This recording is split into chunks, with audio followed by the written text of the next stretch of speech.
Welcome everybody. Welcome to the PMDD workshop. Hi, I'm Dr Janelle Sinclair. I don't know if you've met me before, if you've interacted with me through YouTube or Facebook or Instagram, or if you've just come here because of the PMDD Facebook group with Charisma. But I'm so pleased that you're here. Maybe the women that have jumped on early and are here on time, could you possibly just give me a hi in the chat box, just to let me know that you can hear me really well? Awesome. Kate, she's here from Australia, and as you can tell from my accent, I'm here from New Zealand. So awesome. And we've got more women just jumping on the call, so I will just delay the start for 1 or 2 minutes, just to make sure. You know what it's like when you're signing up for a webinar, and you know all the technical difficulties. So awesome, we've got people from all over the world here. This is remarkable. We've got Nicola from Wellington, we've got Jennifer from the US, Paula from Quebec, Canada. Thank you, Astrid. She said I can hear you fine. That's awesome. Just trying to scroll my screen here. We've got Renee from Canada, Dawn from Nevada, Emily from Texas, Jacqueline from Oklahoma, Rebecca, Jane from Scotland. Awesome. I think it's a bit late there, isn't it, Jane? You said you're going to catch the replay, but I'm so glad that you can be live with us. Estri from Indonesia, Tej from London. It must be oh no, it's not quite the middle of the night in London, is it? Genevieve Papelona from Spain. Awesome. Stacey, Josie. Oh, hi, Josie. Josie, great to see you. Mary, Shauna, another Josie, Ruth, Mariah, Alicia, Rachel, Jane. Awesome. It's so good to have you all here. I'm so pleased that you're all here. It's much better than just talking to myself, isn't it? And I know there's going to be heaps of people catching the replays as well. But your time is precious. And so let's just get into this talk today, eh? So I will introduce myself a little bit more later, but my name's Dr. Janelle Sinclair, and the talk we're going to discuss today is how to find a natural solution for PMDD, even if you're just at the beginning of your healing journey and you might not even know anything about supplements, or you feel like you've tried everything before.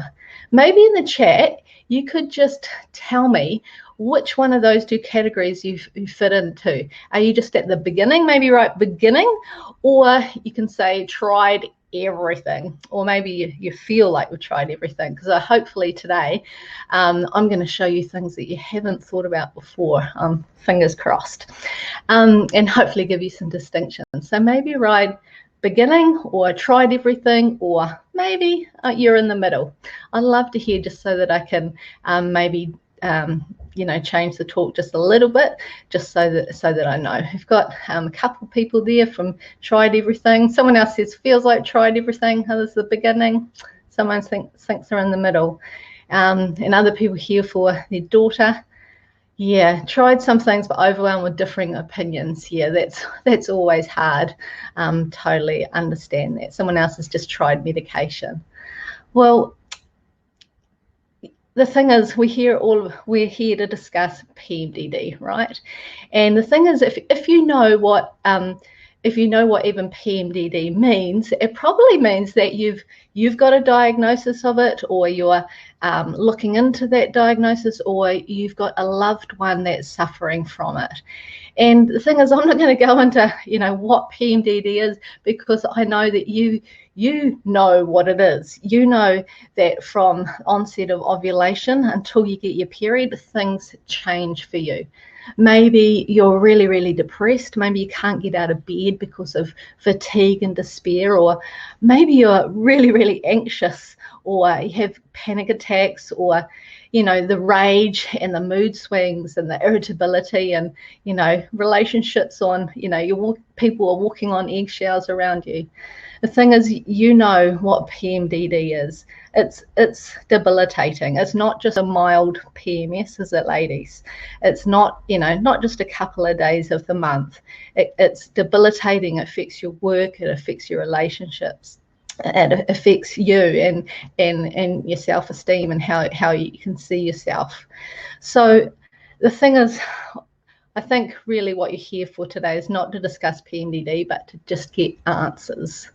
And I hope today that I'm going to show you some strategies and some different approaches and give you some answers. That's my hope and my prayer.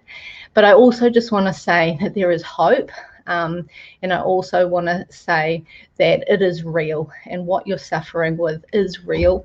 I know that some of you have been struggling to find a doctor that even takes you seriously. Yeah, but I just want to say there is hope. And this is, from one of my clients that I've been working with, Miranda. She said, my depression symptoms have gone. Now I don't feel the feelings of rage. I barely have any PMT symptoms at all. And the thing is, Miranda had been struggling with PMT, more PMS symptoms for 10 years. And then after one of her children, she got the birth of a child, she got PMDD.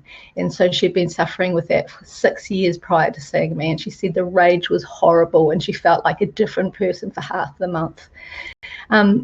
But through working with me and using a lot of the strategies that I'm going to be talking about today, she has been able to overcome PMDD. You know what? Last time I spoke to her, she said to me that on day 24, which is like 4 days before your period due, which I know that can be one of the worst days of the month, her husband turned up with some chocolate for her, and she just looked at him and said, I don't really feel like that, but thanks. And the cravings can be really strong, right? And she used to eat a lot of chocolate. So even for her, the things like cravings had gone, and she was just, yeah, I don't need chocolate anymore. So I just want to say that there is hope, okay? And there are options available to you. Okay, and so I just want to introduce myself. I'm, as I said, Dr. Janelle Sinclair. I'm not a doctor of medicine. I'm not a doctor of psychology or a psychiatrist. I'm a doctor of biochemistry. So I've done a PhD, and I did that in Basel, Switzerland, even though I'm from New Zealand. And I have a postgrad certificate in mental health. And I've been working in the natural medicine field for over 15 years now, and I've been working one-on-one with clients for about 8 years as well. And so I specialise, I would say I'm not the specialist in PMDD. I don't like to call myself the expert in PMDD, but I probably would call myself the expert in depression and anxiety from a natural medicine biochemical perspective. All right, so I'm 45 years old. I thought I'd just tell you that because some people look at me and think I'm in my 30s, but I have 2 kids, 9 and 7, beautiful children, and I've been married for 14 years, so I do have a little bit of life experience as well. But the thing is, I haven't got into this field because of my own mental health concerns. 20 years ago, sorry, I met a boy and we got into a relationship, and I found out that he had chronic fatigue and depression. And much like you, I'm sure you just go on, then you get a diagnosis, but then you have to go on a journey to find out what's going to help. And for us, this was before the internet, or in the very early days of the internet. And so we went to his doctor and we basically offered the antidepressant medication. And he said, excuse me, I've got children in the background, so I apologize for that. It's school holidays here, so if I'm a bit distracted at times, that's probably why. I can hear them complaining to each other. But anyway, sorry about that. So I'm sure, like you go on a journey to find out options, and with PMDD it's difficult, right? Because there's so little options and there's so little research available. And this is how I felt 20 years ago before the internet, and I was helping my boyfriend Josh at the time to try to find answers. And let me first say that I believe that mental health issues, depression and anxiety, needs a holistic approach. We need to consider the psychological, the spiritual and social, as well as the physiological. But I just want to say that through my journey, and it's, it's probably biased because I was studying for biochemistry at the time. So I, always think from a biochemical perspective. And I also came across a book in the early days about all of the biochemical and the physiological causes of depression and anxiety. So that changed the course of my life, really, and the course of my career. And what I've learnt over the years is the biochemical or physical imbalances in mental health are overlooked. Okay, yes, they will say, yes, you might have low serotonin, but other than that, medical doctors don't really know too much about how the body impacts the brain, right? And so this is what I've focused, what I've learnt over the last 20 years, really. And over this time, I've come across information, and you might have come across this information too. I know that I'm just looking to see your name. One of you, Stacey, you're feeling overwhelmed with all the differing opinions. Well, when you look at mental health and you're looking for different options, I'm sure you've come across information on magnesium and gut health and changing your diet and going dairy-free and taking omegas and cutting sugar out of your diet and vitamin D, B12, B9, genetics, adrenals, hormones. There's so many different options for treating mental health, right?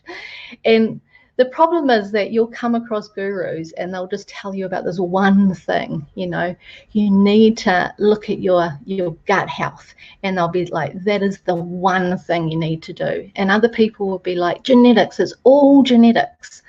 And then other people were like, oh, you have to go gluten-free, or it's all adrenals, or it's all progesterone. And I know it can get overwhelming, and you're like, where the heck do I start? Well, I think firstly, I just want to, this will all make sense when I go into a lot more detail, but I kind of just wanted to give you a framework of where I think some of the difficulties lie in this research, and the way that we think about PMDD and the way that we think about mental health. But just want to say, number one, that one of the biggest mistakes that people are making in mental health is we're looking for one explanation. Okay, and so people are looking at the gut, and it's all gut, and and it's all genetics, but it's not that way at all. And I suppose it comes from pharmaceutical companies and even supplement companies wanting to find that one pill that is going to be your miracle cure and your one fix. And I'm sure you're probably trying to look for that one fix as well, because you just want to be well. And I understand that. But the thing is that, I'll tell you the but in a minute. So I think one of the biggest mistakes is we're looking for one explanation, or we're looking for the miracle cure. And I think also with women with PMDD and with anxiety, depression, we're trying, much of the research is done at a population level. So we get a group of 100 women, and we're saying, what's the one thing that is out of balance in all of these women? And that may be the cause of PMDD. Okay. And they think that every woman with PMDD should have the same underlying driving cause for their mood issues. But the problem is, the truth is that there's more than one cause for depression and anxiety, and I believe for PMDD as well. Okay, and it's likely to be different for everyone, or maybe not everyone, but there's going to be a lot of different combinations of what's going on for you. So my belief is that the best strategy for you is to have an individualized approach. Okay. So I just want to explain this in another way. It's kind of like a car. If you take your car in to the mechanic and you say, it's not working, okay, is he going to just go, got to fuel it, put some petrol in the car, right? Is he going to say that to everybody? No. Okay, or is he going to say, we need to get your wheels aligned? And 100% of people coming in, or do we need to change your windscreen? Okay, he's not going to give one recommendation to everybody that comes into his store, is he? Or to his shop. he's going to look at the car and figure out what is out of balance. Okay, going to give fuel if you haven't got fuel. Going to check your tires and your alignment, or you're going to see whether your windscreen's right or not, right? And so the thing is, we need to kind of keep away from this thinking that you might have the same symptoms as another person with PMDD, but it's not necessarily that your treatment that's going to help you is going to be the same as that next woman. And the underlying drivers of the depression and the anxiety it might not be the same. And as I said, through the last 20 years, I've come across a lot of different causes of low mood and anxiety. And it can be overwhelming, and you're like, where the heck do I start? And what I've done is created really a system, a simple way of looking at it, and just looking at each of these different areas separately and assessing them and assessing whether this is appropriate to you or significant to you and your life and your history and your body. Okay, and so the areas that I look at, and I think this is based on the research around depression and anxiety. And today I'm going to validate some of these areas for PMDD as well. But I have to say that the research, because there's not enough research on PMDD, that I can't validate all of these areas for PMDD, but I can for depression and anxiety. And through my experience with women, so I specialize in depression and anxiety, and I've seen hundreds of people with those conditions, both men and women, and I've seen a reasonable number of people with PMDD. Okay, but I wouldn't say it's not huge numbers.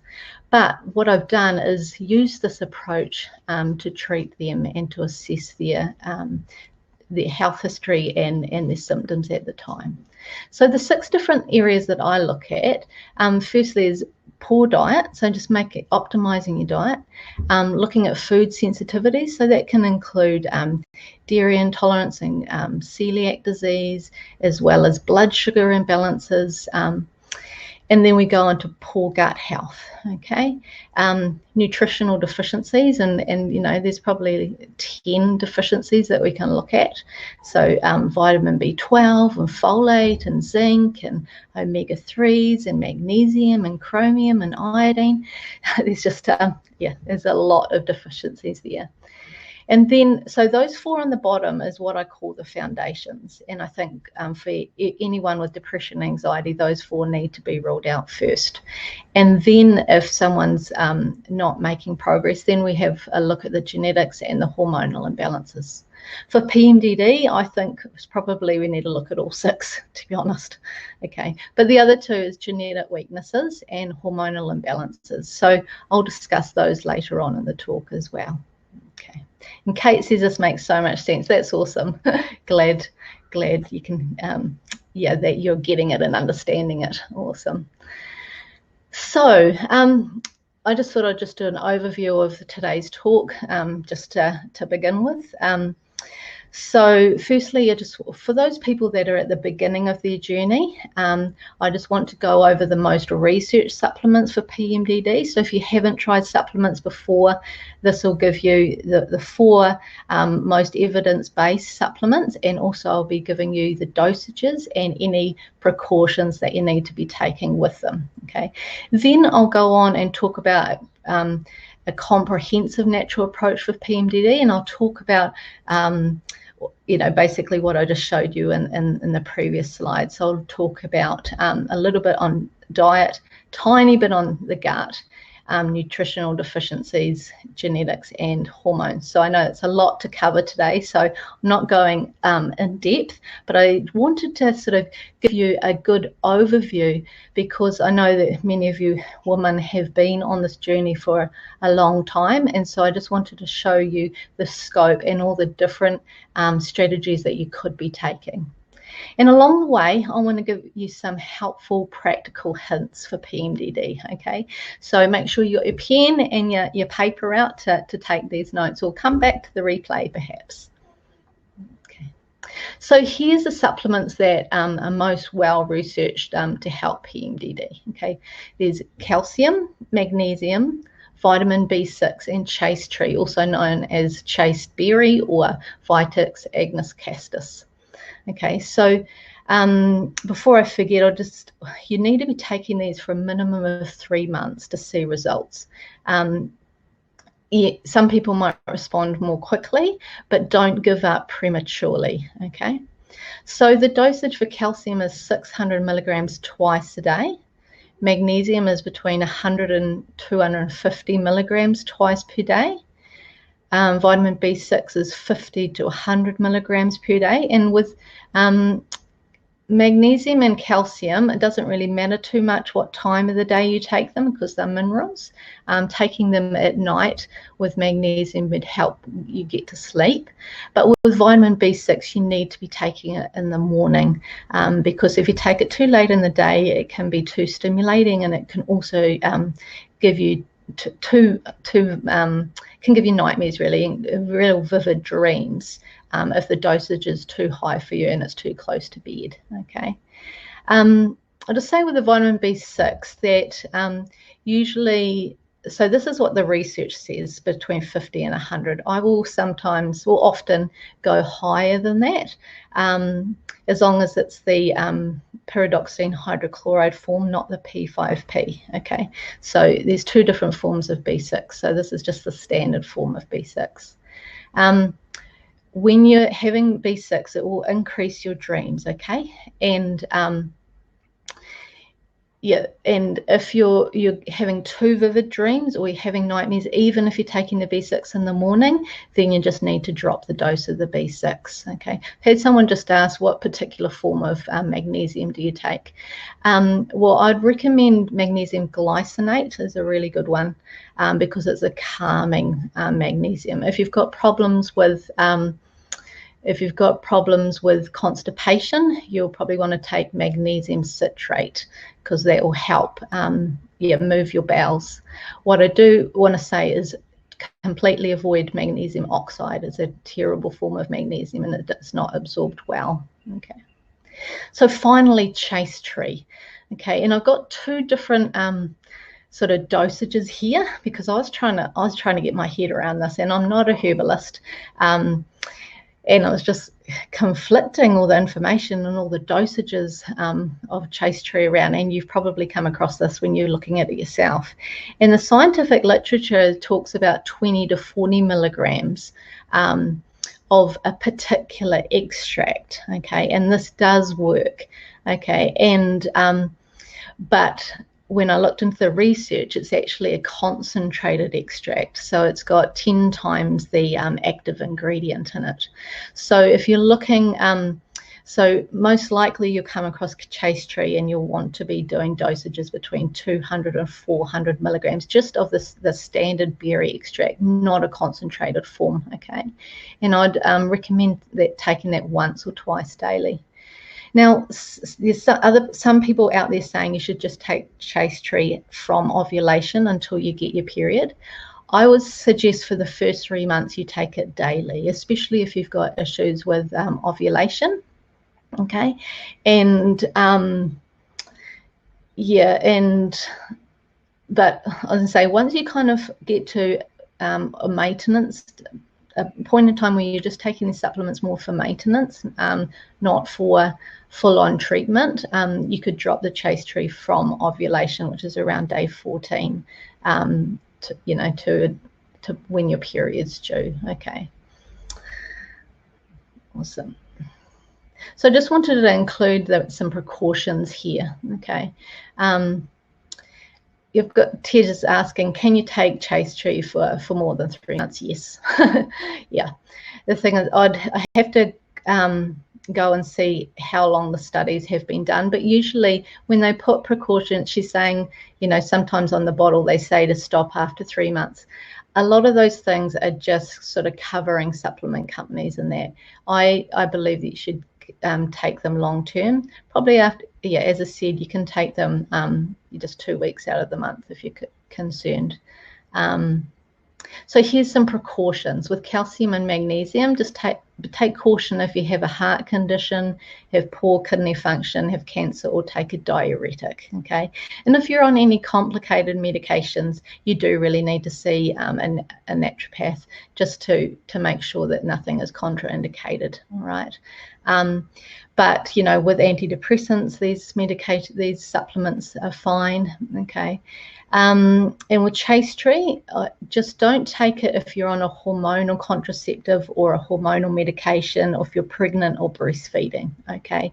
It's contraindicated in those situations. Okay, awesome. So this is when we get onto the strategies for people that are want a more comprehensive approach, or has tried all the standard supplements and really want another option moving forward.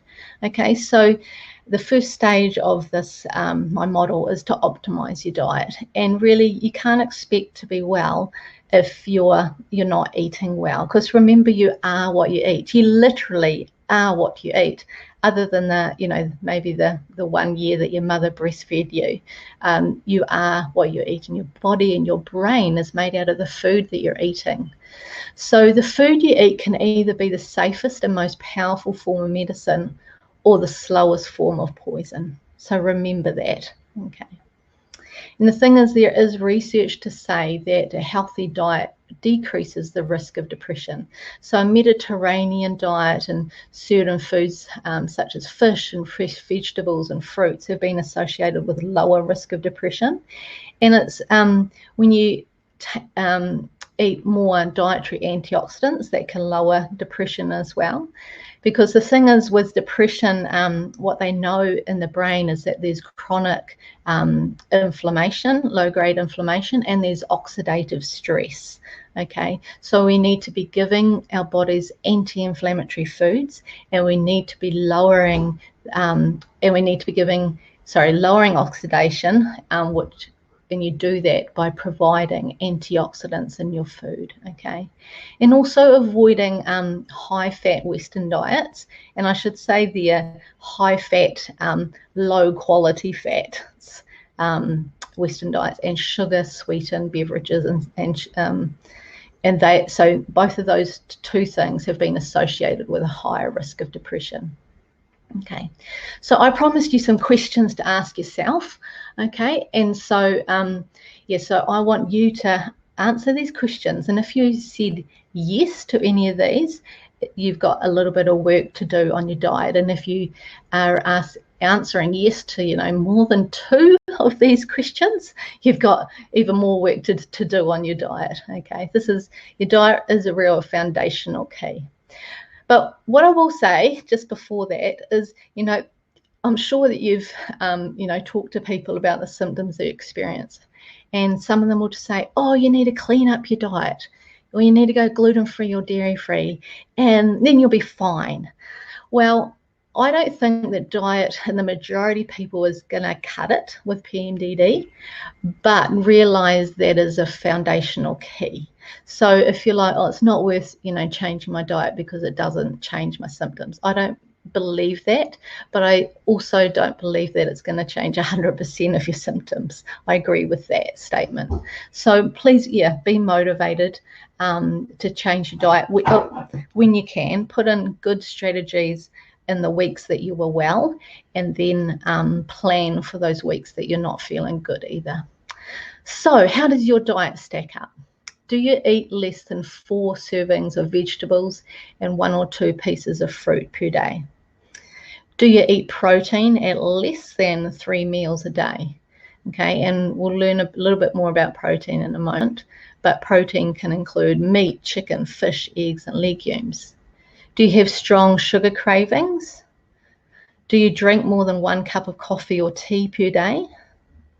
And here's a free hint. You need to get off coffee if you're struggling with anxiety at all. You need to get off all caffeine, because caffeine is a huge trigger for anxiety and panic attacks. And I know some of you have really bad fatigue during the luteal phase, but you need to look for other strategies to improve your energy levels, because the caffeine's just going to make everything worse. Okay, so do you eat fish less than twice a week? Do you eat red meat less than 3 times a week? And do you eat a low-fat diet? Okay, so is there anyone, if you want to, you can comment in the chat whether you've answered yes to one or more of these questions, because then we need to work on your diet. Okay, so the one thing I'm going to say about diet today is around the area of protein. Okay, and I find that a lot of people that come to me, private consultations, don't eat enough protein. Okay, they don't realize how important protein is. And so I just want to show you why. Okay, so I've got a statement: you need protein to make your neurotransmitters. And you're probably very familiar with the neurotransmitter serotonin, right? It's the calming neurotransmitter. It's the neurotransmitter that most of the antidepressants work on. And there's a theory that PMDD is caused by low serotonin.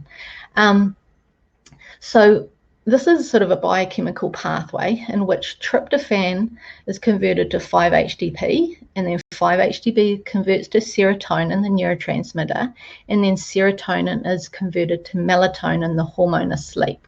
Okay, and so this is what is happening in your body. But did you know that tryptophan, circled here, is actually an amino acid? And where does amino acids come from? It comes from your neurotransmitter, from your protein.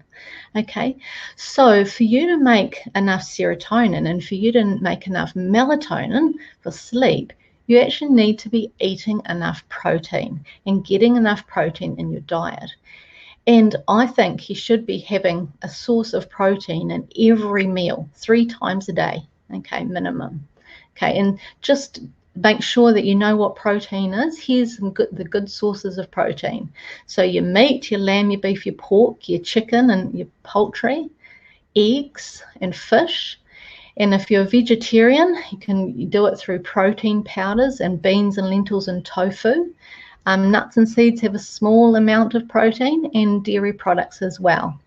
Now, a lot of women with PMDD should keep off dairy, so I've included that so it's inclusive, but you have some caution around the dairy products as well. But if you're vegetarian or vegan, my observation is that people aren't definitely not eating enough protein. And I've had clients come to me with chronic fatigue that have been on a vegetarian or vegan diet and just not eating protein at all. And so they've done much better by increasing their protein, okay, and doing that daily. So here's my first helpful tip for PMDD, and it's a practical tip. Add protein to all of your meals, okay? It will give your body the building blocks it needs to make your neurotransmitters, okay? And so you could start with a smoothie for breakfast with some protein powder in it, okay? You could have you could have eggs for breakfast or eggs for lunch, or a chicken salad for lunch. And, you know, in the evening, meat and 3 veg is always a good option, okay? So, yeah. So is that a good helpful tip? You're writing that down? Awesome. So I just want to say thanks everyone for chatting in the chat box. I do get distracted occasionally, but I will definitely come back to those questions at the end. When I see a question that's quite relevant and I can answer it quickly, I will. But otherwise, I'll just come back to it at the end of the session. Okay. I talk quite a lot, so I need to get moving. Can see I'm getting through this. Yeah, got to talk a bit faster. So the next thing that I want to discuss very briefly is supporting your gut health. Now, I haven't seen any research with gut health and PMDD to date, but I can't say I've looked into this one a lot. But the thing is, this gut health and mental health is actually still quite in its infancy, and it's getting a lot of attention. and people getting really excited about it. But I still think the research actually isn't, it is good, and we're learning lots, but with all the hype, you think there's more research around, but it's very interesting, and it definitely has a big place to play in the mental health area. So firstly, let me just say that the gut affects the brain, and the brain affects the gut.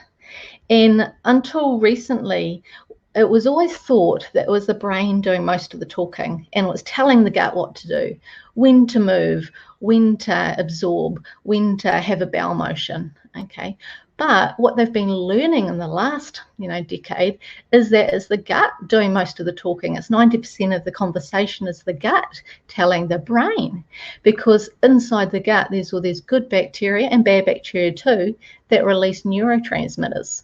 Okay, and so most of the serotonin in the body is actually made in the gut. And also a lot of different neurotransmitters made by the gut also affect the adrenal glands and the stress response as well. Okay, so just the takeaway message is the gut is very important for brain health. And so here's a few questions to ask yourself when it comes to your gut health. Now, do you have diarrhea? Do you have digestive discomfort, bloating or reflux more than once a week? Do you fart or burp on a daily basis? Now, a lot of families think that that's a normal thing, but let me tell you, it's not.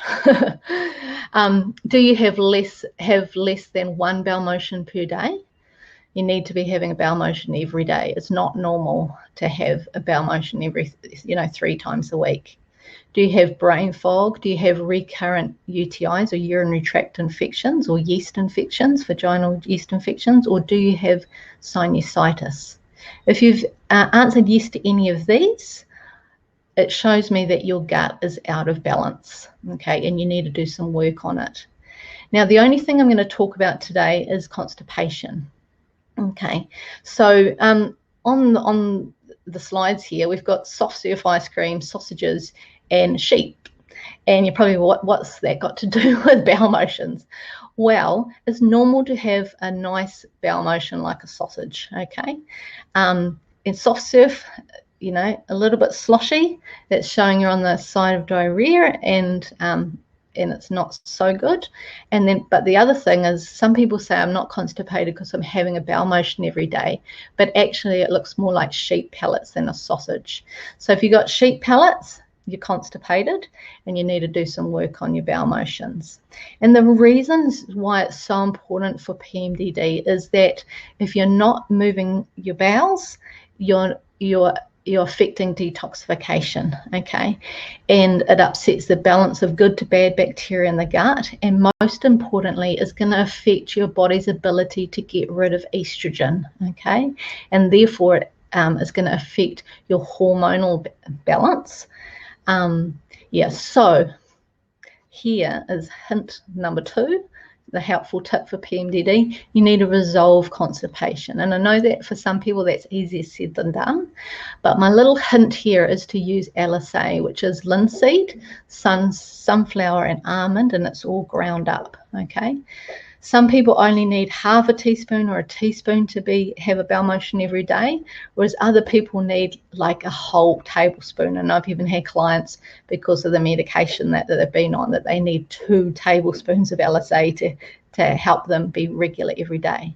So I hope you've got your pen and paper and written that hint down as well. Cool, let's move on to treating nutritional deficiencies. And let me say that there's lots of vitamins and minerals that affect the brain.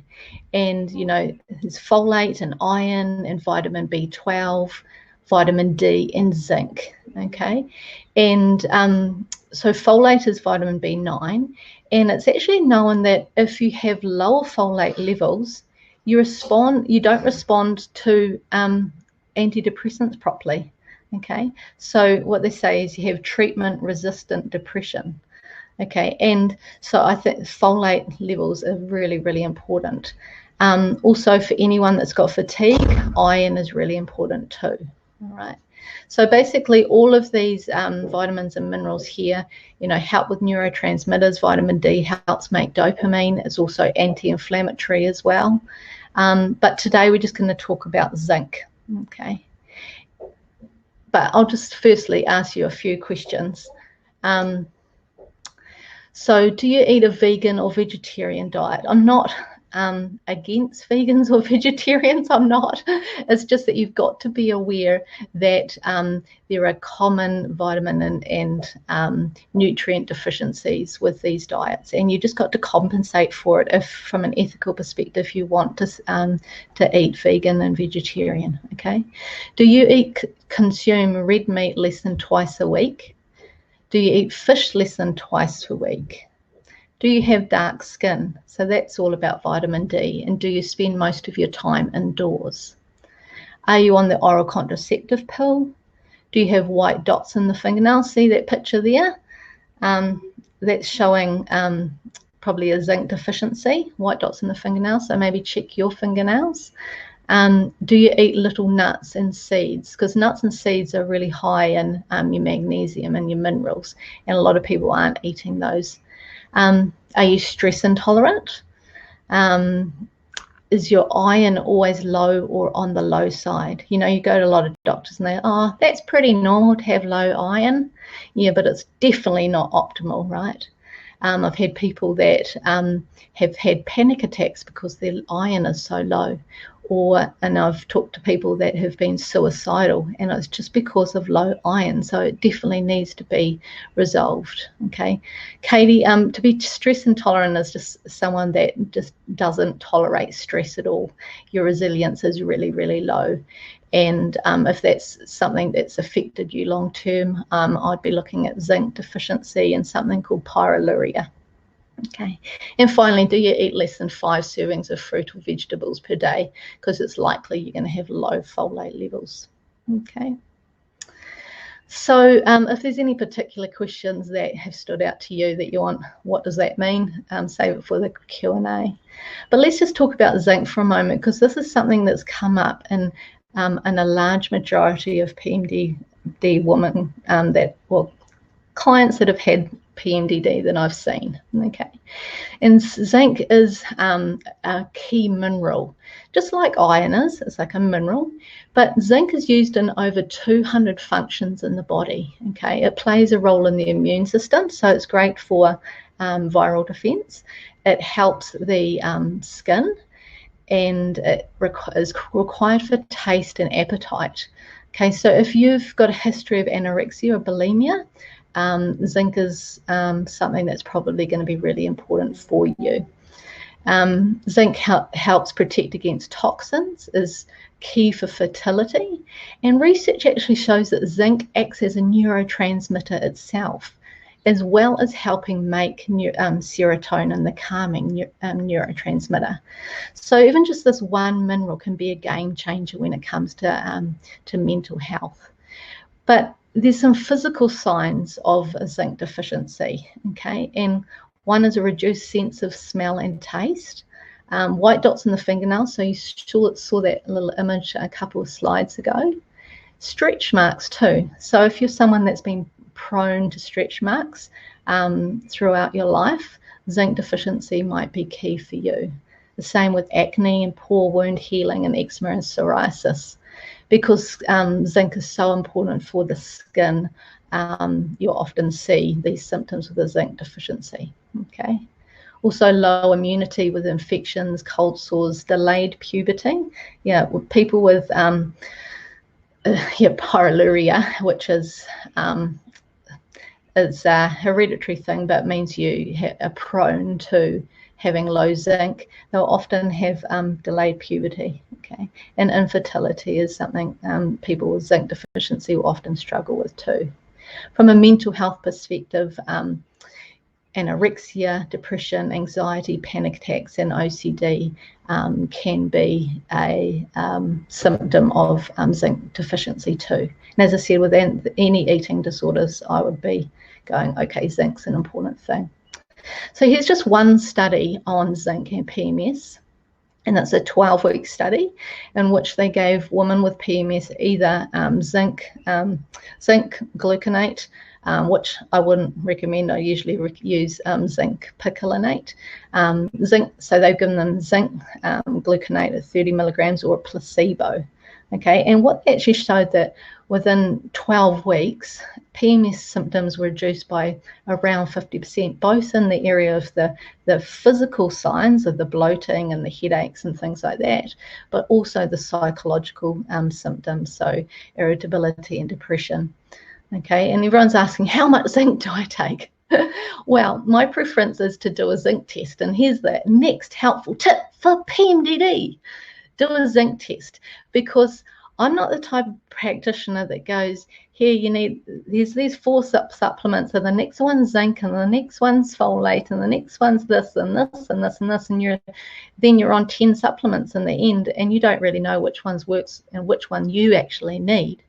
So my recommendation is actually to do a zinc test, and you supplement if required, okay?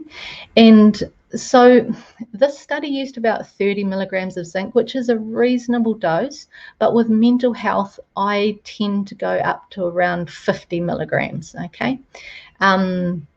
Yeah, but this is what this study did, was around 30 milligrams, but with mental health and a test showing me low zinc levels around the 50 milligrams. But you need to sort of base that on body weight as well. Okay. Awesome. So we've just got 2 sections left, and we're not going too bad for time. But next, I just wanted to talk about compensating for genetic weaknesses. Now, when it comes to genetics, I'm sure that you've gone to your doctor, and your mother might have had PMDD, and her mother might have had PMDD. And it's like, oh, you know, it's hereditary, you know, you have to come to terms with it and create the best life that you can. And I agree with that, but there is a but. But we know so much more about genetics now, and we're starting to understand genetic weaknesses and how they impact the brain. And so I want to say that if you do have PMDD or anxiety or mental health that runs in the family, these genes, you're not defined by your genes, because when we can find out which genetics which genes you're weak in, or you have a vulnerability in, we can actually compensate for that using diet, lifestyle, and supplements, okay? So please have hope there. So here's just a few questions to ask yourself about your genetics. Does PMDD, depression, anxiety, worrying, or other mental health concerns run in your family? Have you had PMDD or poor mental health from a young age? So, you know, some women will just have PMDD after they've had children, but for others, it's like from the first day of their period, you know, the first month of period, they've been struggling, okay? Is your depression treatment resistant? Do you have low folate levels? Did you have a tongue tie or a suspected tongue tie when you were born? Do you have migraines? Did you have problems with infertility? Now, these won't all be specific. So genetics isn't the only answer to this, but if you've said yes to some of these, you know, I would suggest that you look into your genetics. Okay. So when it comes to PMDD, the research isn't strong. They do say that there is a reasonable amount of hereditary when it comes to PMDD. It's not all hereditary, but some of it definitely is. And they haven't found particular genes that correlate to PMDD. But what I want to share with you is my observations in clinic, okay? And I would love to see more clients with PMDD and to be able to validate this with a higher number of women. But these are the genes that I look for in my clients with depression and anxiety, and this is what I standardly look for. And then and of course, with anyone with PMDD. Okay, so the genetic genes that I look for is the MTHFR genes, and there's other methylation genes as well. There's probably 5 of them. The COMT gene. The COMT gene is, impacts our dopamine levels, okay, and also our adrenaline and our noradrenaline levels. SOD2 is a specific gene that results in high oxidative stress in the body. And so I look at those in a splattering of other oxidative stress genes, as well as lactose intolerance and celiac disease genes as well. So these are the ones that I look for. And today, someone's saying tongue tie. What's that mean? Well, often you'll see people have tongue tie if they have an MTHFR gene genetic weakness. Okay. The MTHFR gene is involved in activating folate and also making neurotransmitters in the body. Okay. But, you know, I've got limited time today and I don't want to go into all the details, but what I wanted to say is, you know, I had one client that came to me, and on the first appointment, she had her genetic results. So I was like, okay, let's look at them first. And she had the SOD2 gene, a genetic weakness in that. And so I said, here's a supplement that you need to take to compensate for it.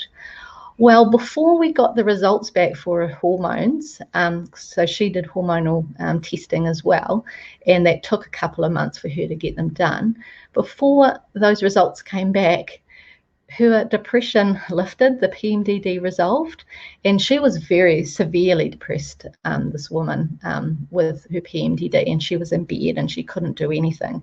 And the supplement that I helped resolve their oxidative stress with, it actually helped her autoimmune condition as well. So that was a benefit. So I really just wanted to say, looking into genetics can be really key for some woman with PMDD. And it's not about just one gene. MTHFR, the ones that I've listed are important, and you definitely want to review. Okay. So my helpful tip for PMDD is get a comprehensive health and wellbeing genetic test. I'm using Nutrition Genome at the moment because that is very comprehensive and it looks at some of the estrogen and hormonal ones as well. Okay. So finally, I'm going to talk about balancing your hormones. Okay. Now, the 3 hormones that I think are most important for PMDD is estrogen, progesterone, and cortisol. Thyroid is important as well, and you definitely want to review that, but these 3 are the most important. So estrogen regulates the menstrual cycle, as you know. It's really the female hormone that gives us our secondary sexual characteristics like our boobs and and the shape of our body and things. But it also is helpful for mental health. It increases serotonin, dopamine, and adrenaline activity in the brain, and is anti-inflammatory as well. Progesterone regulates the menstrual cycle. It's key for fertility and pregnancy, and it's known to increase the neurotransmitter GABA, the calming neurotransmitter GABA in the brain. And then finally, there's cortisol, and you've probably heard of cortisol. It's the main stress hormone, but it helps regulate blood sugar levels and regulates electrolyte balance and blood pressure. So I know that you might experience some bloating, and this can be because of cortisol and the electrolyte balance too. Okay. So when we talk about hormones and PMDD, let me just say, this is not without controversy, okay? I'm aware of that.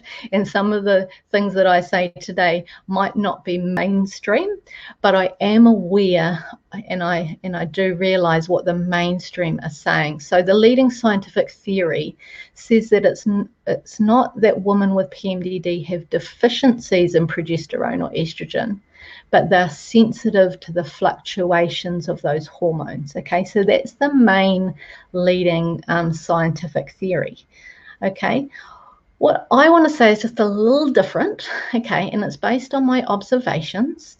Okay, and thinking back to what I talked about right at the beginning, that I don't think all women with PMDD have the same underlying root causes or the same hormonal imbalances.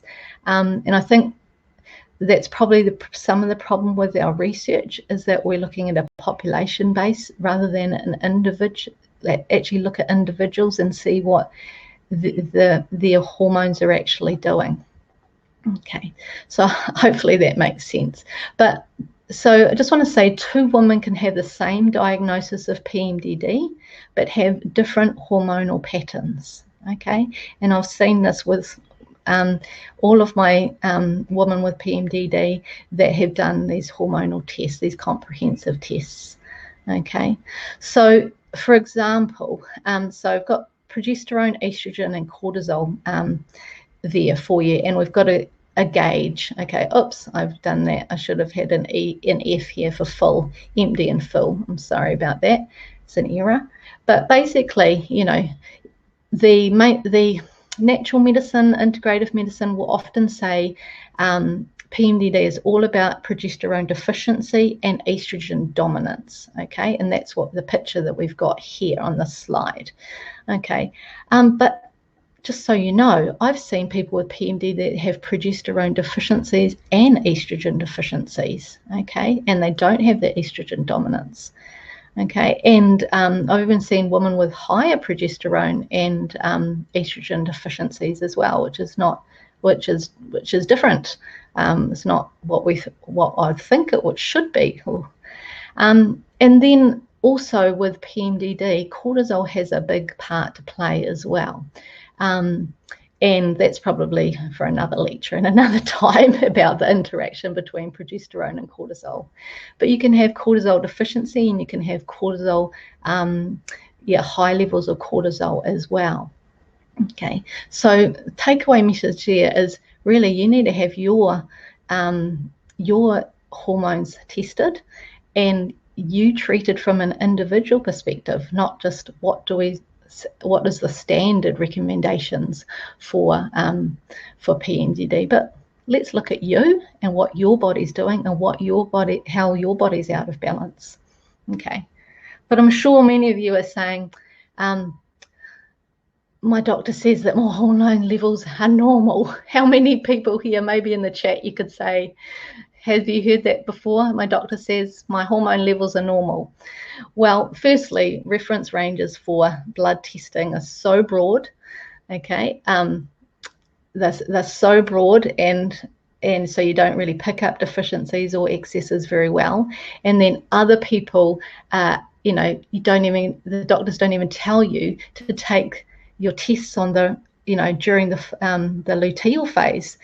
People have their tests done in the follicular phase, so before ovulation, and so the test results are meaningless, right? And I've got heaps of people saying yes, yes, yes, yes, and they all agreeing with me, right? So let me say, blood tests are quite insensitive.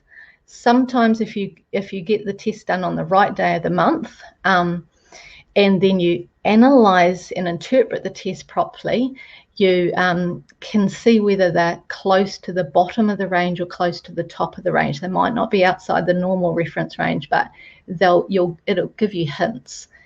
But really what I want to say is get the Dutch complete hormone tests done. This is what I use with my clients. It's a comprehensive hormone urinary test. It costs around $400 US, but it's definitely worth it. It looks at progesterone, estrogen, cortisol, testosterone, melatonin, and lots more metabolites, and checks your estrogen metabolites, and also looks at cortisol throughout the day and the night. Okay, and because morning cortisol doesn't really tell us too much. We need to have all the details throughout the day, because cortisol goes up during the day and then down at night. Okay, so this is just, I just want to show you the kind of information that you're getting. This is just page 1, and there's about 6 pages in these test results. But along the top there, they're showing you estradiol, the main estrogen, progesterone, and testosterone.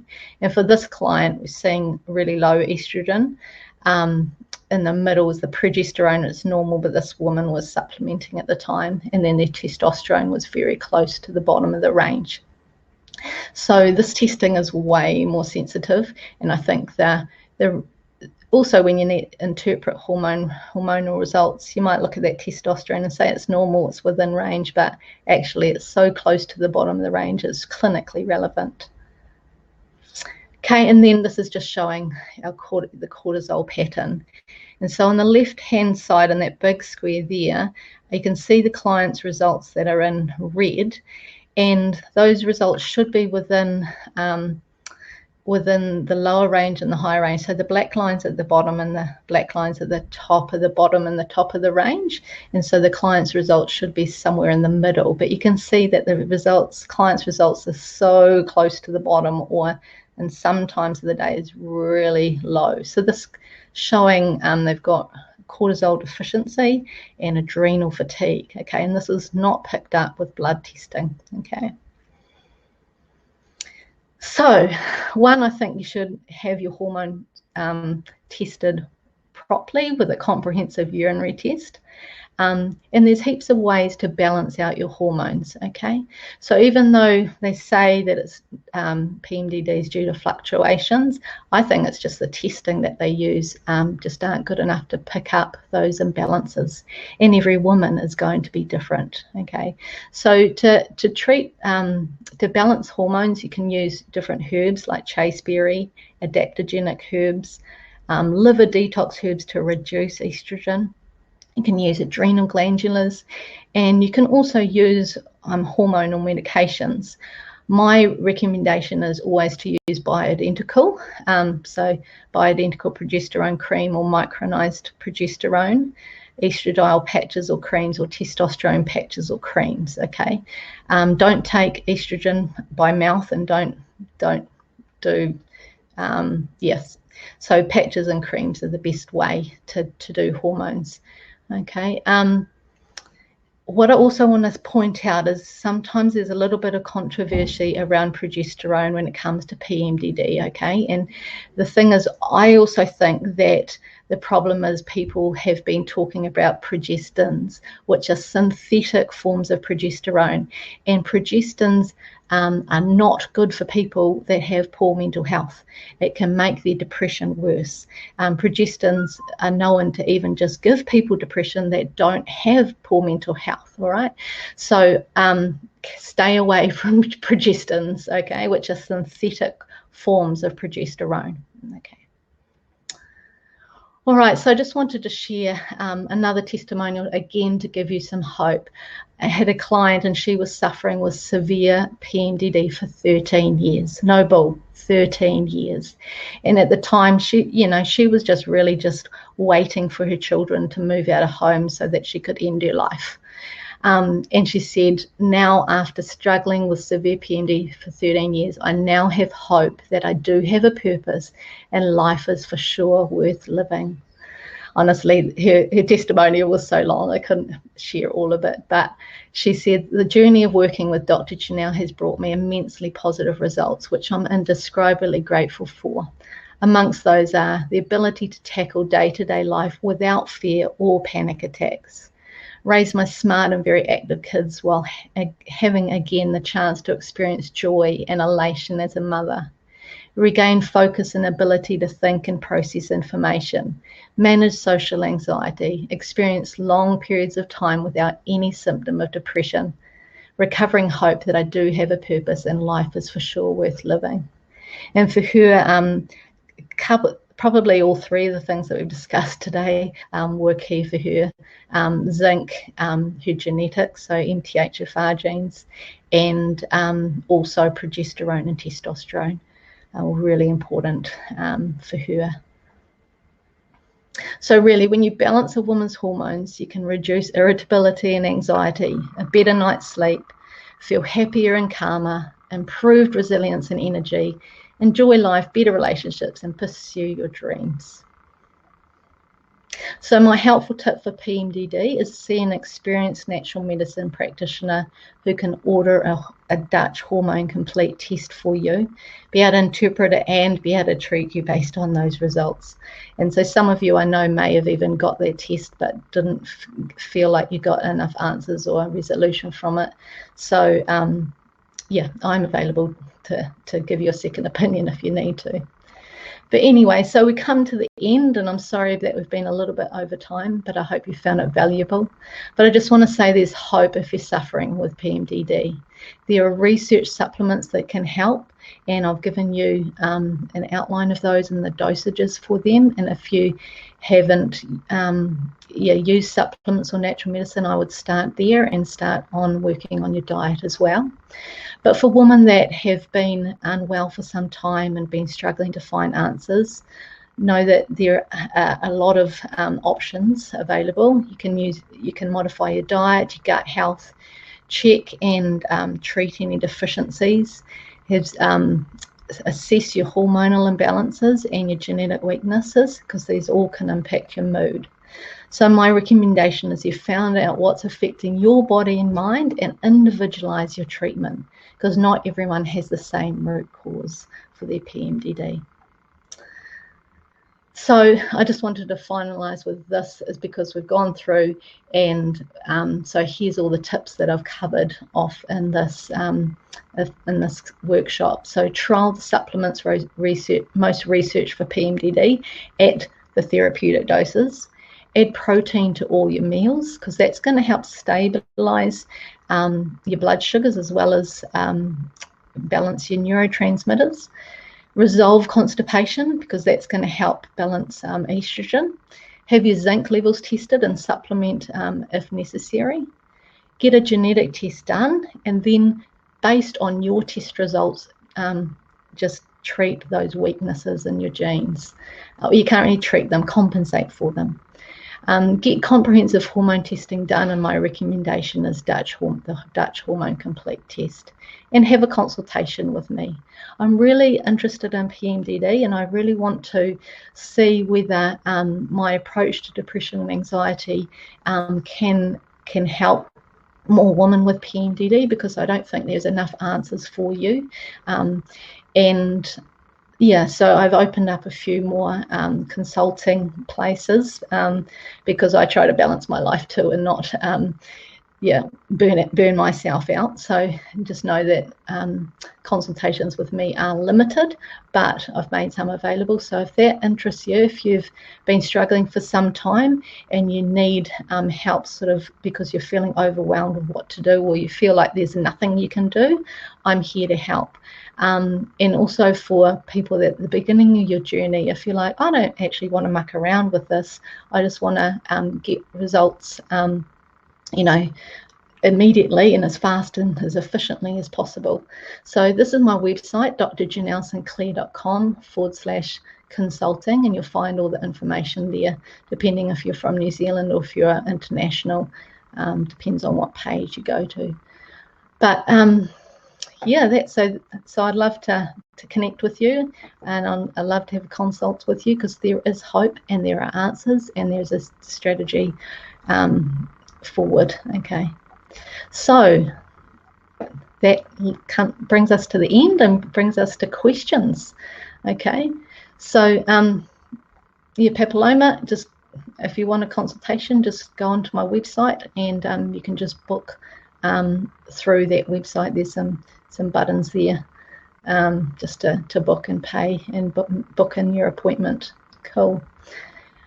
So now I'm just going to go through the questions that have come up through the talk, and I understand if it's late in your country and you need to go to bed, but it's awesome that you've stuck around. So I'll just quickly go through these questions. So I've answered the question about magnesium. So glycinate is what I prefer. Malate and citrate and threonate are all good as well, and you can get combination products. There's a question about chastery and libido. I'd have to look up that information, to be honest. Yeah, some of these things I just look up my database and see what, and the thing is, every woman experiences that differently as well. Okay.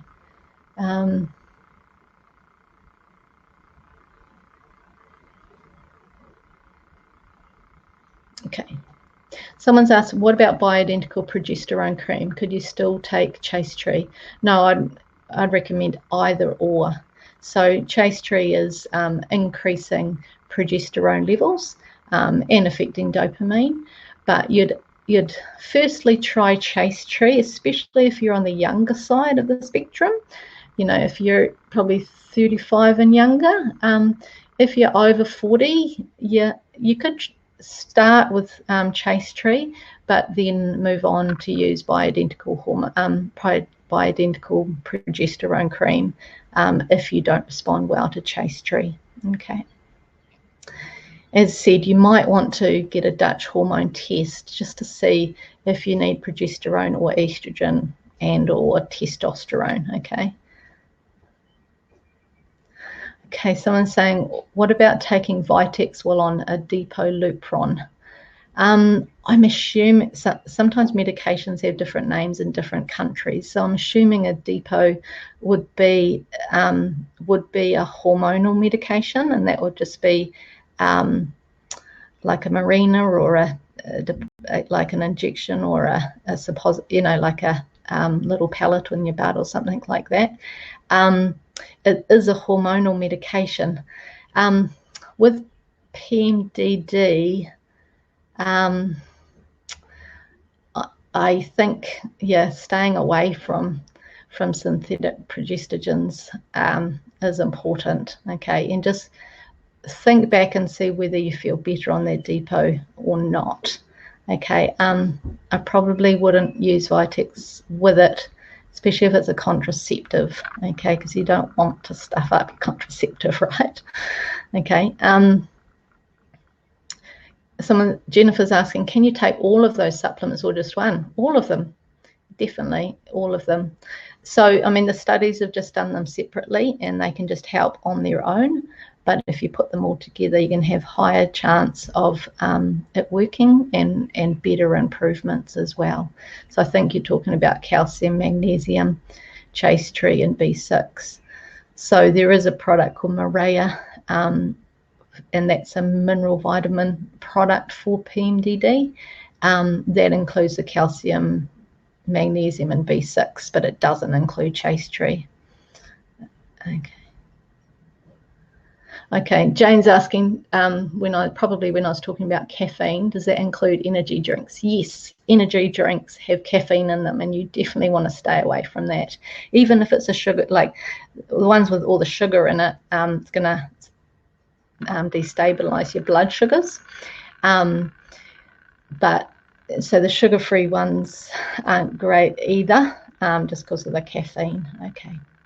And Dawn said she agrees, and I think this was about my the information about the diet. She said good fats are where it's at. Yes, definitely.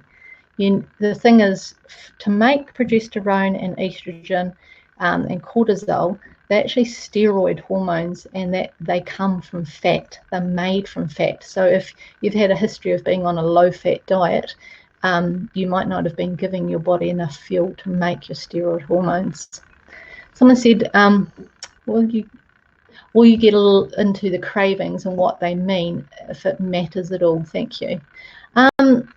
Astrid, that's not something that I kind of go into, thinking about cravings. There is some thoughts that if you crave cheese, you're looking for dopamine, and if you're craving sugar, you're looking for, and carbs, you're looking for serotonin. The big thing that I often talk about is sugar cravings, and that can be as a result of chromium deficiency. Now, there is I think only just one study on a very small number of women, but it was about PMDD and chromium, and it was very helpful for mental health. And the thing is, chromium is particularly good for sugar cravings. Okay, and unfortunately there's this cycle in the body that if you're deficient in chromium, you crave sugar, but when you eat sugar, you deplete your body of chromium, and so it's this vicious cycle. Okay, so if you do have really bad sugar cravings, my recommendation would be to supplement with chromium. Okay, the dosages are around 600 micrograms a day. Okay, and so when you buy a supplement, you got to check that it's the right dosage, because some of them will only be about 200. So you might have to take 3 tablets, or you just have to get a high strength chromium. Okay, so hopefully that'll help you, Astrid. Jacqueline's asking, why is dairy so bad for PMDD? Well, one, it can be that the hormones, and it can be impacting the liver, and it can be increasing estrogen. And so if you take the load off the liver then can process your hormones better. I've also seen just a high number of women, and I mean, lactose intolerance is actually reasonably high anyway from a genetic standpoint. So I've seen dairy intolerance, actually lactose intolerance specifically, is quite high, and I've picked it up in quite a number of my clients. Okay, so that, because the dairy can impact the gut, and then the gut impacts the brain as well. Astrid's asking, is LSA safe for older people? Yes, no problem at all. Okay, if you're asking for a specific reason, maybe tell me in the chat box. But yeah, LSA is safe. I mean, you don't want to take too much that you're having lots of. It has a laxative effect, so you decrease the dose if you don't need so much. But you're just aiming to have a bowel motion, a good, well-formed bowel motion at least once a day. Okay, and probably not more than twice a day. Okay. And Dawn said, I'd argue that raw and fermented dairy is good for you. Yes, Dawn, fermented and raw dairy, because of the good bacteria, and it can be really good for the gut.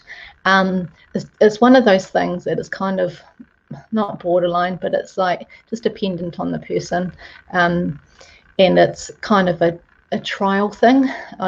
And also if you can actually if you can actually get your hands on raw dairy as well, yeah. Cool, we've answered the questions about zinc. Cool. Renee was asking how many women in the study when it came to zinc and PMDD. I think it's around 100. So that's the thing with PMDD. They're not huge studies, just because there's not a huge amount of research going on. But it is significant, and I've definitely seen zinc deficiency in a lot of my clients. Okay. So Judy said that your father has depression and you have PMDD. Yeah, well, I probably, just have to look at the reasons for that depression in your father, and if there's more in the family as well, in the extended family, or if there's, autism in the family, or if there's anxiety or other mental health conditions. Okay. Okay. Tej has asked, could you please cover insomnia as part of PMDD before menstruation starts? This is a struggle every month. Okay, so sorry to hear that, Tej. My first thought is progesterone deficiency can result in lower levels of GABA, and so that progesterone deficiency could cause insomnia. So as long as you're not on any other hormonal medication, you could trial progesterone. As I said, it has to be the bioidentical progesterone. I usually recommend progesterone cream, because you can sort of change and manage the dosages a bit easier, and it really depends on what's available in your country and if it needs to be prescribed and what your doctor will give you and all that sort of thing. But micronized progesterone, which is in a capsule, is actually very good for sleep, and it increases GABA, so that could be something that you trial. The other failing that I would say, you need to look at adrenal health as well, and maybe take some adrenal herbs, not licorice, but anything else, withania, maca, romania, yeah, and that could help support you. Nicholas says, doctors say you can't test hormones because of the fluctuation. Well, as I said, blood tests are not very sensitive at all. The Dutch hormone tests are awesome. Okay. Yeah, and Juliet says my hormone levels are apparently normal. Okay. Well, as I said, you can always go back Well, make sure if you haven't got the financial resources to have a Dutch hormone test, you can always get your hormones tested, but like the week before your period's due, so probably day 21 if you've got a 28-day cycle. And so that's when progesterone and estrogen should be at their peak. So, and then you compare that to the reference range. And if your progesterone is really low on the reference range, even if it's not outside of what's considered normal, it can be indicate that your progesterone is low. If you know your progesterone is low and then you look at your estrogen and estrogen's actually at the higher end of the reference range, it kind of shows that there could be an imbalance there. Josie said even when the Dutch test, even when Dutch, so I think Josie was saying that her blood tests showed that they were normal even, but the Dutch test, sorry, I'm assuming this is right, Josie, that blood tests showed that they were normal, but the Dutch hormone test really picked up depleted cortisol and excessive estrogen. Okay. Someone said, from your experience, is there a relationship between PMDD and testosterone levels? I haven't got enough experience, I'll say that. When it comes to the scientific literature, testosterone and depression is in its infancy. In men, it's definitely correlated. In females, there's some research on testosterone deficiency and depression. In the woman that I've seen, just trying to think, there's definitely been a couple that have had really low testosterone, and when they've supplemented it, it's been really helpful for the energy levels, and I think and just feeling more balanced. Okay. Someone's asked, what are adrenal glandulars? Okay, basically they are from an extract from an animal, and they're the adrenal glands. So they take the adrenal glands from an animal, probably a cow or a pig, and then they remove all the hormones, but they grind the adrenal glands up, and then that's put into a tablet. Okay, so it can be just really helpful because it gives your body all the nutrients and all the components that the adrenal glands use a lot of, and so it can really support your adrenal glands, especially if they're overtaxed. Okay, Josie's asking, do those herbs have to be taken indefinitely or until menopause in most cases? Probably until menopause when it comes to estrogen and progesterone. When you're going through menopause, you really want to support your adrenals. You'll probably have a women that have poor adrenal function can struggle through menopause a lot more because the ovaries have turned off, and so they're not making progesterone and estrogen from the ovaries, and so the adrenal glands have to take all the pressure. Okay, hopefully that helps. And Gita's asking, can I take Vitex without doing hormone tests? Absolutely. Yeah, that's just a standard recommendation. So if you haven't tried Vitex before, my recommendation is just trial it. So it's just more about where you are in your journey, what you've tried before. Yeah. Okay, why is estradiol by mouth bad? Oh, it has lifted your mood. That's great, Jacqueline. That's fantastic.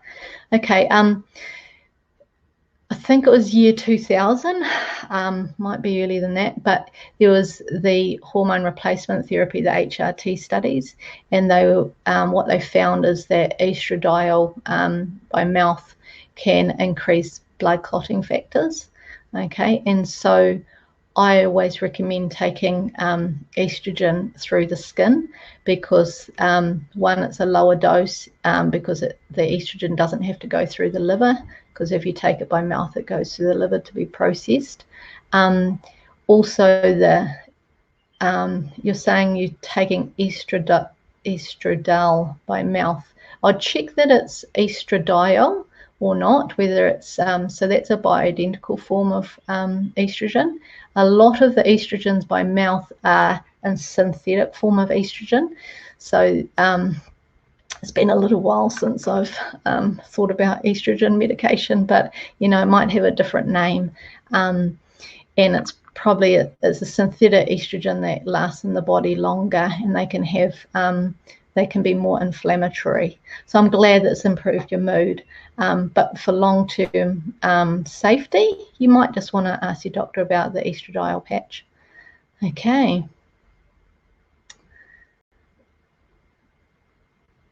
Awesome. Rebecca says this has been incredibly helpful, connected many dots for me. So pleased about that. Awesome.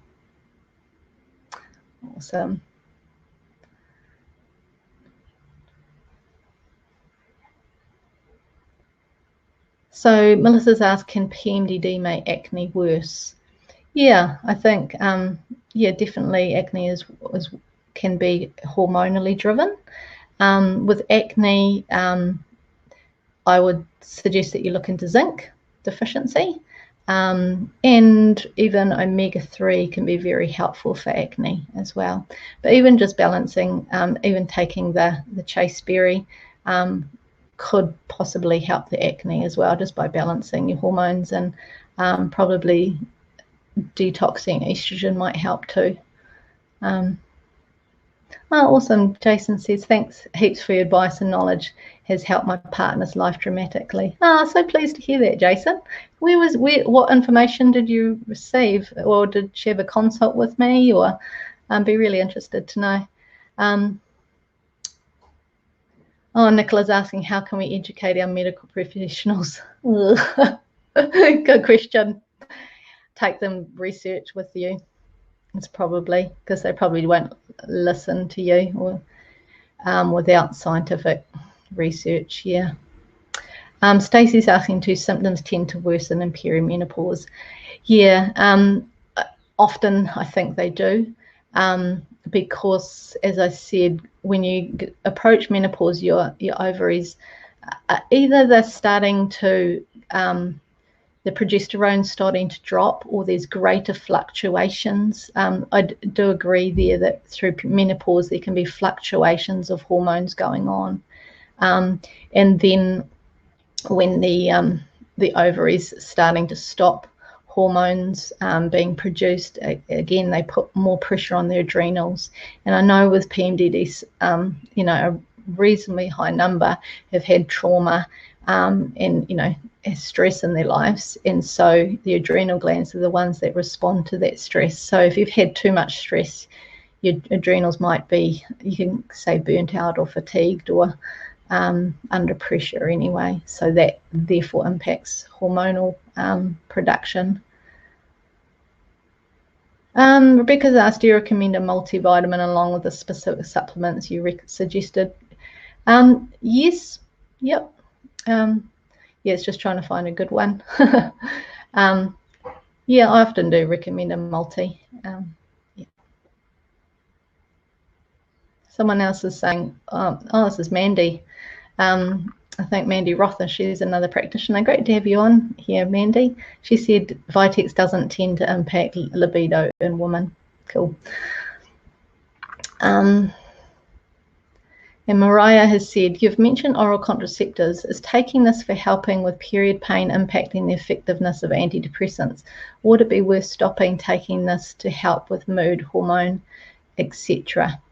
Okay. It's always a difficult one, Mariah? It's like, because I know you're trying to control some of the symptoms you're experiencing. I would only do this under a practitioner and getting them to help guide you on on things.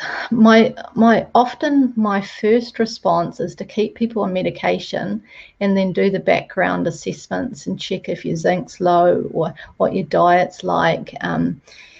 Obviously if you're on oral contraceptives, you can't do the Dutch hormone test, but I would do other things like just review all your B vitamins and your zinc and vitamin D in your diet, and even maybe your genetics, and do those sort of things, and then try to do all the things that are going to help stop the period pain. Even just the magnesium can be really helpful for period pain. and yeah, lowering the inflammatory foods and sugar in your diet and stuff like that. Yeah, so hopefully that helps. I'd probably only do it under the guidance of a natural medicine practitioner, because you don't want to make yourself worse, right? What's your take on primrose oil supplements? You're good. I'd say I haven't looked into the research on evening primrose oil for PMDD, to be honest. As I said, I'm not the PMDD expert. With a lot of my clients, I'll do testing on omega-3s and omega-6s, so I can pick up whether they need omega-6, so that's evening primrose oil, or if they need omega-3s. So I kind of just use it based on a person's test results. There is some research, I believe, in evening primrose for PMDD, and yeah, it definitely helps people with PMDD. Oh, someone's asking, is there a relationship with PMDD and rosacea? I don't know, maybe Mandy, if she's still on the line, can ask that. I'd say rosacea can definitely be gut health. So I'm also always looking at what's the underlying driver. So I would firstly ask you, Gita, if you have any of those symptoms that I asked about, your gut health. You know, do you have a good bowel motion every day? Are there any foods that you don't tolerate? Yeah, do you burp and fart? So I'd say rosacea can be gut health, and then that can impact PMDD. Also, just off the top of my head, you know, possibly I'd look at genetics as well if you've looked at gut and that's not coming up, and I'd look at the oxidative stress markers. Okay, I'm just reading through and making sure we've answered all these questions. Cool. Someone else has said they've taken a little bit of oral estriol, which is yeah, a different form, a more safer form of estrogen, and it's helped you tons, which is awesome. Cool.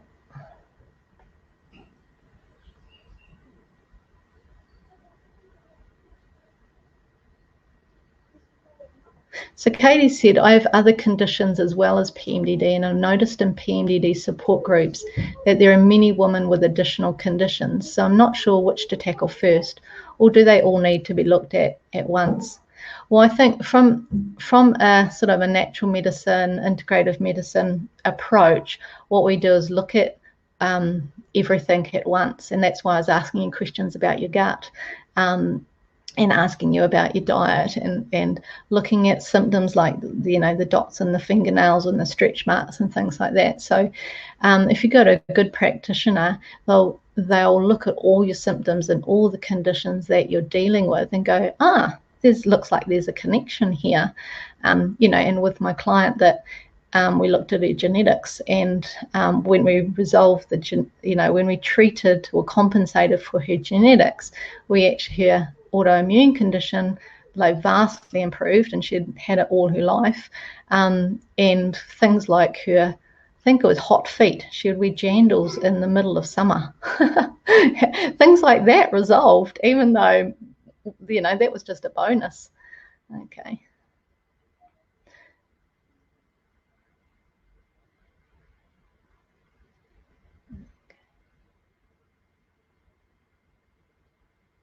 Oh yeah, and Astri's just asking about the LSA. It's for her grandma. Yeah, absolutely. Use the LSA with your grandma.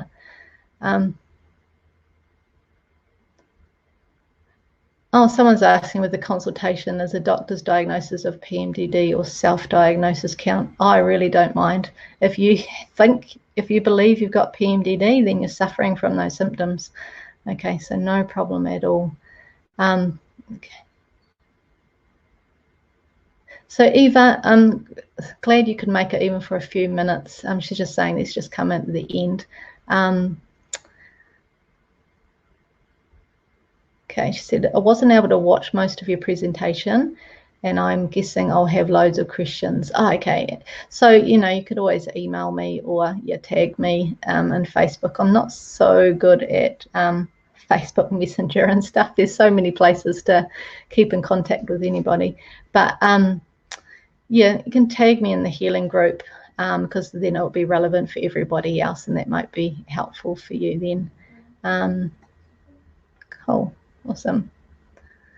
Oh, so Stacey said, had tons of relief since starting the ketogenic diet 9 months ago. Any reason you wouldn't recommend the keto diet? I've had some keto diet.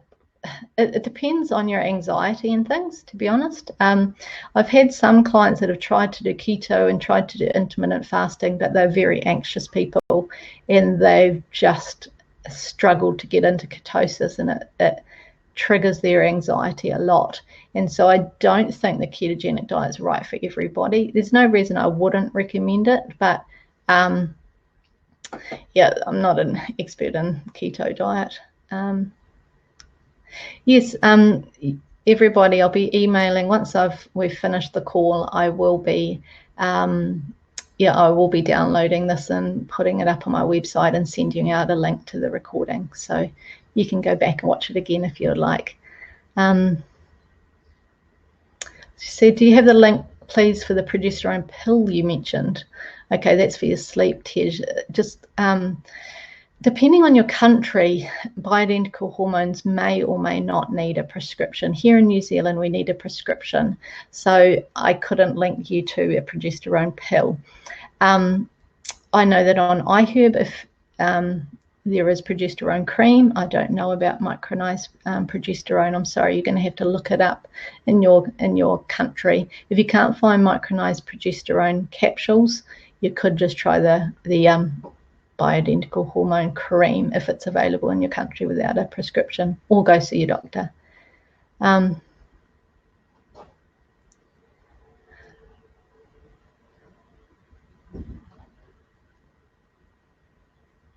Oh, Jacqueline's asking, with the blood testing, do you have to do fasting or not? Cortisol you do, definitely. So it depends on the combination of tests. I don't think, from memory, progesterone, estrogen doesn't need to be fasting.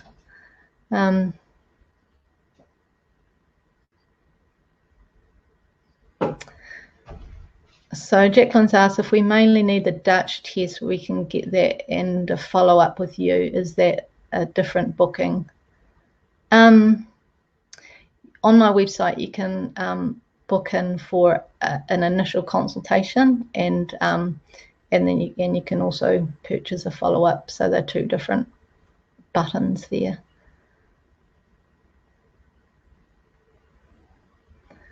Cool. Cool. And Mandy said that the person that was asking about the rosacea, she would answer it in the same way. What connecting underlying drivers may be influencing both mood and skin? Awesome. Thanks, Mandy. Appreciate your input. Josie said, I think you're underselling yourself, Dr. Janelle. You sound like a PMDD expert to me. Thank you. I really appreciate that. You know, I am a learner, and after I've spent another 50 hours reading all the research in PMDD, then I'll say I'm the expert.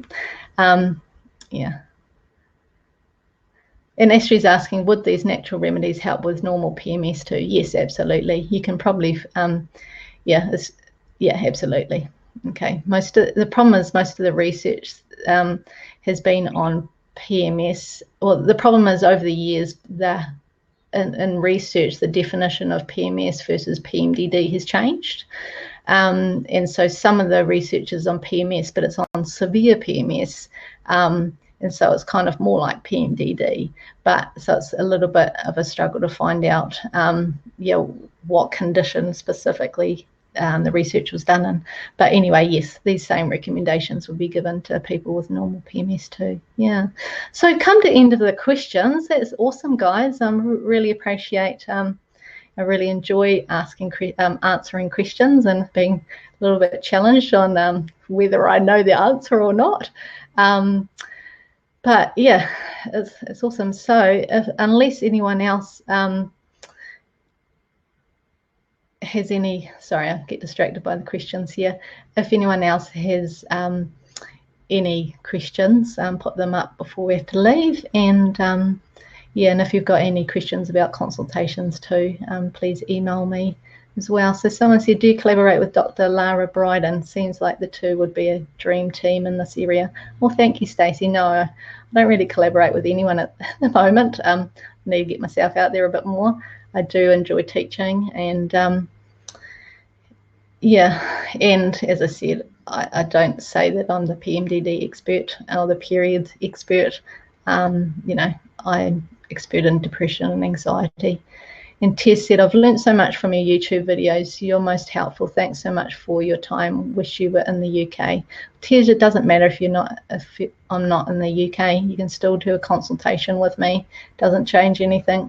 Beautiful thing about life now is that there's Zoom, right? And Skype and email. So you don't yeah, I just want to challenge you. That's a limiting decision that you have. Okay. So you can get help since you're in the UK, all right? Cool. Awesome. Well, thanks so much, everybody.